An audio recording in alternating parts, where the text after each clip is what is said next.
बहुत बहुत स्वागत है हमारे YouTube चैनल में। इस YouTube चैनल के माध्यम से, इस वीडियो के माध्यम से आप जानेंगे कि कैसे शिक्षा हमारे जीवन में बहुत उपयोगी है।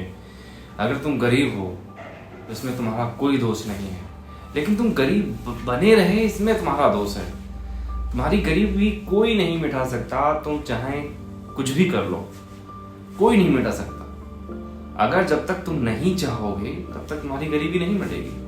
सिर्फ शिक्षा ही तुम्हारी गरीबी मिटा सकता है। इस बात को जितना जल्दी समझ जाओगे उतना ही तुम फायदे में रहोगे, नहीं तो पैदा गरीब हुए तो मर भी गरीब जाओगे। तो कर्म अपना साथ देगा और कर्म आपको करना है आपकी शिक्षा, ठीक है।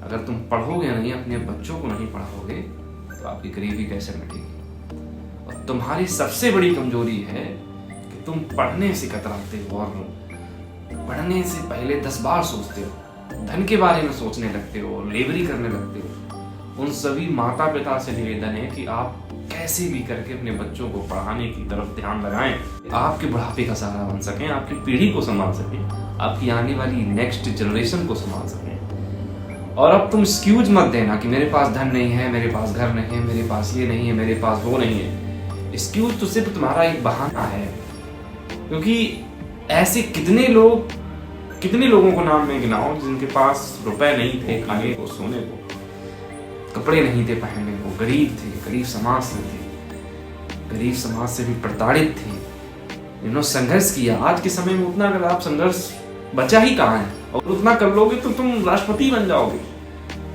तुम पढ़ते ही नहीं हो, तुम पढ़ते नहीं हो। सोसाइटी में जो सब कर रहे हैं, लेबरी कर रहे हैं, स्टार्ट हो गए पैसा कमाने के लिए। कम उम्र में पैसा कमाने लगे आपको मजा आने लगा और आपने उस समय पढ़ाई को छोड़ दिया। चलो मान लिया आपके पास पैसे की कमी है तो आप कुछ करने लगे, कमाने लगे। पैसे के लिए क्या नहीं लोग करते हैं, शिक्षा के लिए नहीं आपके पास था, आप कमाने लगे, आपके पैसे नहीं थे। चलो आपने कुछ कमाना स्टार्ट भी कर दिया, तो चलो शिक्षा को आप क्यों भूल गए। अगर दहाड़ना है, शेर की तरह उठानी है आवाज अपनी गलती के लिए, अपने समाज के लिए, तो शिक्षा ही काम आती है। तुम गरीब हो, कुछ भी कैसे भी तुम अपने बच्चों को पढ़ाओ, अपने अंदर उनके अंदर ऐसे संस्कार डालो जो उन्हें भीमराव अंबेडकर जैसे, विवेकानंद जैसी प्रतिभा उनके अंदर विकसित करो, क्योंकि उन्हें वही काम करवा रहे हैं जो तुम कर रहे हो। बहुत से लोगों को मैंने देखा है, उनके बाबा से लेकर उनके बच्चों तक, उनके आने वाले बच्चों तक टैक्सी चला रहे हैं। अगर वो टैक्सी चलाना स्टार्ट करी तो टैक्सी चला रहे हैं। क्यों नहीं हुआ विकास उनके घर में और उनके बच्चों का, उनके समाज का, उनकी पीढ़ियों का?